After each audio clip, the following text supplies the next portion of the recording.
Shalom, sukacita dan damai sejahtera ada pada kita semua. Bapak Ibu Saudara yang dikasihi Tuhan, kali ini saya ingin membaca Alkitab dari Yesaya pasal 30 ayat 20 sampai 21 yang mengatakan begini.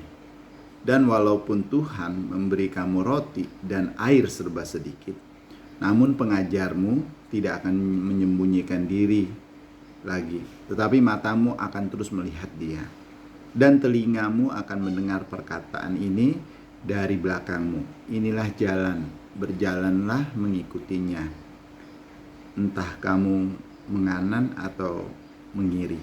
Bapak Ibu Saudara yang dikasihi Tuhan, firman Tuhan mengatakan bahwa apapun yang terjadi kita harus mengikuti Tuhan gitu. Bahkan di ayat 15 Yesaya 30 bacaan kita barusan, kalau Bapak Ibu pelajari di ayat 15, Tuhan dengan bertobat dan tinggal diam kamu akan diselamatkan. Bapak Ibu Saudara yang dikasihi Tuhan, berapa sering kita di dalam kehidupan kita sehari-hari kita mengalami kemalangan atau kecelakaan hanya karena disebabkan kita tidak mau mendengar, kita tidak mau menuruti aturan. Misalnya kecelakaan di jalan, sedang berkendaraan, khususnya bawa motor, misalnya kesenggol dan lain sebagainya. Kebanyakan karena kita atau orang lain karena tidak mau menuruti aturan-aturan. Padahal seringkali aturan itu dibuat untuk menjaga dan menolong kita agar terhindar dari segala masalah dan kecelakaan yang lebih parah. Oleh karena itu begitu juga di dalam kehidupan iman kita. Aturan-aturan dibuat Tuhan, diberikan Tuhan bukan untuk mengekang, bukan untuk membatasi kita, tapi untuk menolong dan menjaga kita agar kita tetap selamat. Oleh karena itu Bapak Ibu Saudara yang dikasihi Tuhan, Yesaya 30 kalau kita pelajari, ini melukiskan bahaya dari kehendak yang keras kepala. Karena kita tidak mau mendengar, bangsa Yehuda, Tuhan berulang kali meyakinkan rakyat Yehuda, bangsa Yehuda, orang Yehuda, bahwa jika mereka mau bergantung kepadanya, Dia akan menjadi keselamatan bagi mereka dalam saat-saat yang sulit sekalipun. Namun mereka tidak mau mendengarkan. Bapak Ibu Saudara, walaupun Tuhan telah memberi mereka banyak alasan untuk percaya kepada Tuhan, tapi bangsa Yehuda, orang ini, itu menolak untuk taat. Mereka mau jalannya sendiri, karenanya banyak di antara mereka yang mati tanpa menerima pertolongan Tuhan.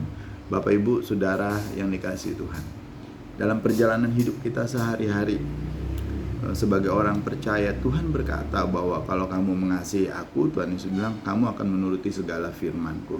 Nah, ketika kita menuruti firman Tuhan, Tuhan berjanji Dia dan Bapa akan tinggal di dalam kita dan diam di dalam kita. Bahkan di Yohanes 15 saya senang kali mengutip ayat ini, Yohanes 15 ayat 5 misalnya, jikalau kamu tinggal di dalam aku dan firman-Ku tinggal di dalam kamu, maka kamu akan berbuah banyak. Bahkan di ayat 8 dikatakan, apapun yang kamu minta dalam namaku, Bapa akan memberikannya. Bapak Ibu Saudara yang dikasihi Tuhan, pertanyaan dan pertimbangan-pertimbangan yang sering kita lakukan lebih kepada apa yang menurut kita baik. Akhirnya tidak jarang kita rela melanggar firman Tuhan. Kita kadang-kadang tanda kutip berbohong untuk menunjukkan kepada orang lain kita baik. Kita menurut, mendengar, menyambut panggilan Tuhan. Persoalan-persoalan yang sering terjadi dan kita alami di dalam hidup kita, akhirnya kadang-kadang kita mencari kambing hitam untuk menyalahkan. Padahal sebenarnya seperti bangsa Yehuda ini, karena ketidaktaatan kita kepada Tuhan saja. Sudahkah Bapak Ibu Saudara mempertimbangkan setiap hari untuk belajar taat kepada Tuhan, mendengarkan perkataan-perkataan Tuhan? Bukankah Petrus pernah berkata kepada Tuhan Yesus, ketika murid-murid yang lain pada pergi, tapi murid-murid Tuhan Yesus yang 12 orang masih tetap tinggal, lalu Tuhan Yesus, tidakkah engkau ikut pergi juga? Lalu Petrus bilang, kemana kami harus pergi? Karena perkataanmu, kata Rasul Petrus kepada Tuhan Yesus, adalah roh dan hidup. Perkataan-perkataan Tuhan Yesus adalah roh. Perkataan-perkataan Tuhan Yesus adalah perkataan yang memberi hidup. Ketika Bapak Ibu ingin hidup, ketika Bapak Ibu ingin mengalami kelimpahan-kelimpahan di dalam perjalanan hidup sehari-hari, belajarlah mengikuti perkataan-perkataan Tuhan. Bukankah Tuhan Yesus pernah berkata, akulah jalan, kebenaran, dan hidup. Jalan-jalan Tuhan itu adalah jalan yang benar, Bapak Ibu. Jalan-jalan Tuhan Yesus itu adalah jalan yang menuju kepada kehidupan. Oleh karena itu, sudah ini bukan masalah Bapak Ibu harus sekolah teologi ya, Bapak Ibu harus sekolah SOM, Bapak Ibu harus sekolah pendalaman Alkitab dan lain sebagainya, bukan. Bapak Ibu nggak perlu harus menjadi STH, sarjana teologi. Bapak Ibu nggak perlu meraih gelar magister teologi. Bapak Ibu nggak perlu meraih gelar doktor teologi untuk memperoleh hidup dan menemukan jalan-jalan kebenaran. Yang diperlukan hanya satu, ketaatan kepada perkataan-perkataan Tuhan.